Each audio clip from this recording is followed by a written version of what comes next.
donde había estado el mismo Sebastián soñador en su momento, sin saber a dónde iba a terminar, fue como, wow.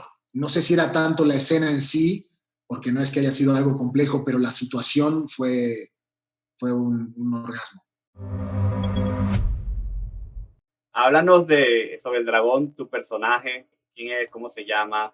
Pues el dragón es Miguel Garza, un mexicano criado en Japón, una persona que ha sufrido mucho de niño por culpa del negocio familiar y se tuvo que criar alejado de la familia, fue disciplinado con la cultura japonesa, es muy hermético, muy estructurado y especializado en las finanzas, una persona muy, muy inteligente, muy hábil, que de repente tiene que hacerse cargo del negocio familiar al cual detesta, le ha quitado mucho eso y bueno, por razones obvias, por querer mantener a la familia unida y darle seguimiento a eso que el abuelo le ha pedido, se hace cargo del negocio, pero con la intención de cambiarlo, de erradicar con las muertes, con la violencia, con la corrupción, con las sustancias ilegales. Entonces, lo que me llama mucho la atención de Miguel Garza es que tiene una razón y un objetivo claro y es positivo. Dentro de todo lo oscuro que puede ser este tema y lo dañino para la sociedad a nivel mundial, aquí en México sobre todo, no estamos empoderando a estos villanos que pareciera que el éxito es sinónimo de hacer lo que no corresponde. Entonces, se me hace un mensaje muy positivo y me llena de orgullo haberlo interpretado. Es algo muy complejo, muy diferente a mí en muchos aspectos, muy parecido en otros, pero en donde el público va a ver a otro Sebastián Rulli más maduro, pues, más concentrado en eso, con más experiencia y entregando todo lo que tenía, ahí está. ¿Cómo surgió la propuesta? ¿Hiciste casting? ¿Cómo fue el casting? Sí, fue un casting. Después de muchos meses me enteré que de parte de la producción estaban buscando a este personaje. Pues yo creo que se resignaron y dijeron, bueno, llamen al Rulli. Y me tocó, gracias a Dios. Fue un casting, no fue por decisión de nadie en específico, sino que después de haber visto a muchos, me tocó y bueno, fueron como 3 castings que hice y me tocó. No hay una razón, era para mí. ¿Cómo te preparaste para este personaje?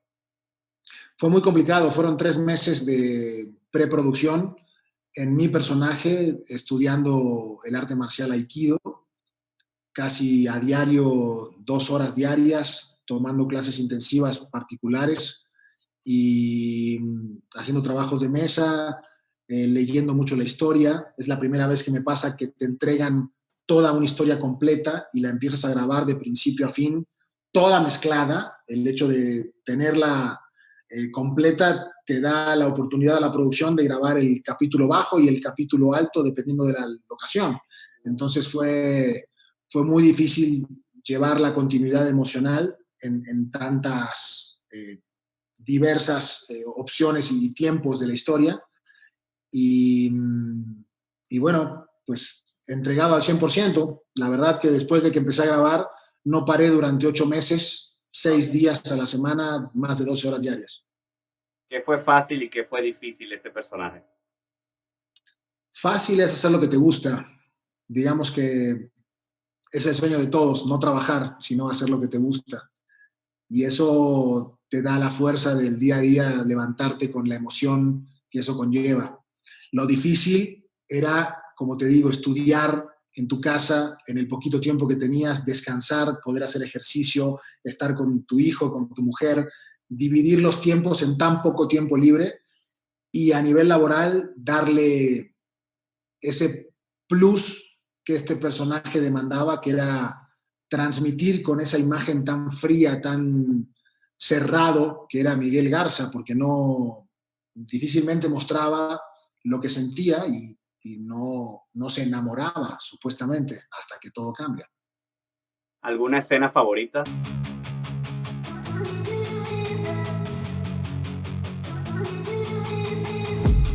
I've been dreaming on in my head like I've seen it. A life worth living is a life with meaning. and I'll do what I love till my heart stops beating. I'm feeding this demon. Got a taste, can't erase. ¿Alguna escena favorita? Escenas favoritas. Es que la historia a mí me fascinó, pero yo disfruté mucho las escenas de acción. En Japón, me acuerdo las primeras, en España, las primeras escenas con Aikido, con Kendo, el poder estar caminando por Tokio, en Shibuya, después de 20 años de que yo había estado trabajando ahí de modelo, haber estado interpretando un personaje tan importante en mi vida, en mi carrera, en ese lugar donde había estado el mismo Sebastián soñador en su momento, sin saber a dónde iba a terminar, fue como, wow. No sé si era tanto la escena en sí, porque no es que haya sido algo complejo, pero la situación fue un orgasmo. ¿Alguna escena difícil? La última escena. ¿Qué le dirías a tu personaje si lo tuvieses de frente? Le diría que tratara de no reaccionar en caliente.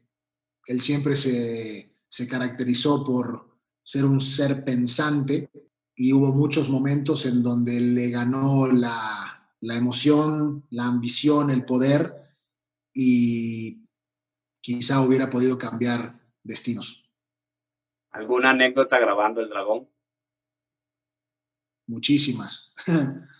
Pero una divertida fue que estábamos en una locación, Colombia, en una selva con un calor impresionante, una humedad que no podías respirar, y tenía yo que ser llevado por unos paramilitares colombianos que eran extras.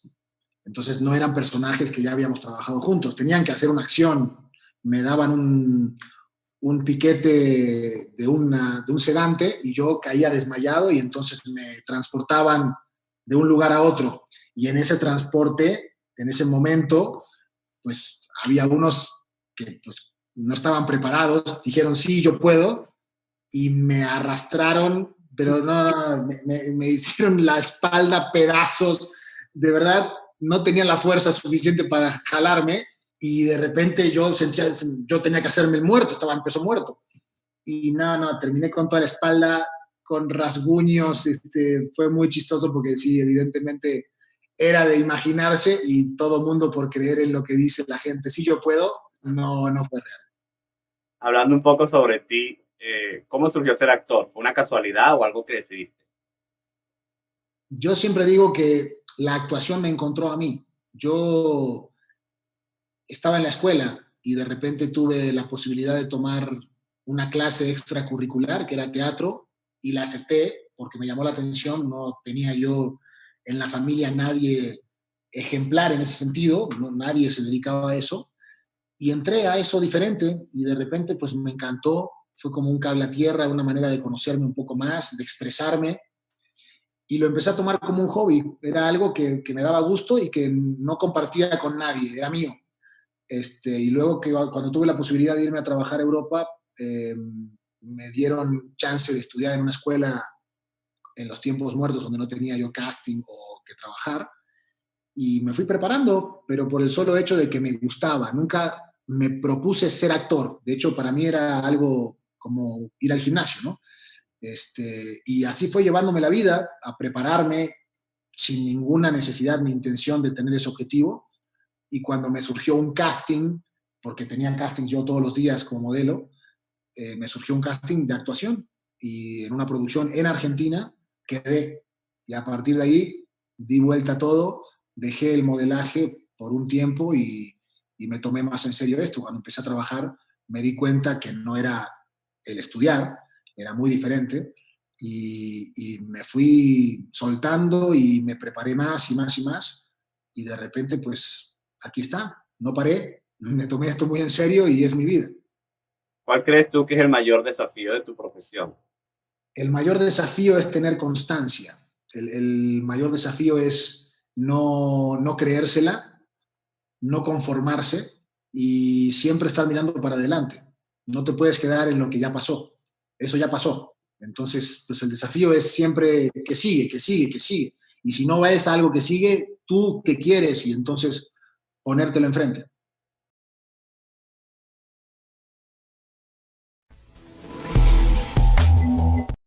¿Dónde naciste? Nací en Argentina, Buenos Aires. ¿Montaña o playa? ¿Blanco o negro? ¿Pizza o hamburguesa?